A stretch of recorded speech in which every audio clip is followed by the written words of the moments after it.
అది వరంగల్ జిల్లా తెలంగాణ రాష్ట్రము. ఇక్కడ లంబసింగి ప్రాంతంలో మేము ప్రార్థనకు మా నాగరాజు అయ్యగారు మాకు ప్రార్థనకు ఆహ్వానించారు. దానిలో భాగంగా ఇక్కడ సీట్స్ చేస్తున్నాము. అవునమ్మా.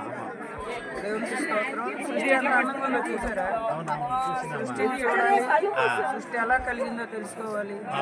సృష్టిని చేసిన వాడిని పూజించాలి. సృష్టిని చేసిన వాడిని ఆరాధించాలి. ఎవరు ఎలా చేశారన్నది ఒకసారి మనం జ్ఞాపకం ఉంచుకుని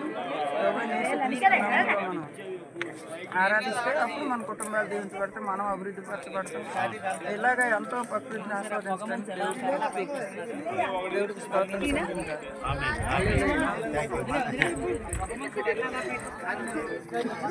చాలా బాగా అయ్యా ఎట్లా మాట్లాడమని ఎడిట్ చేయండి.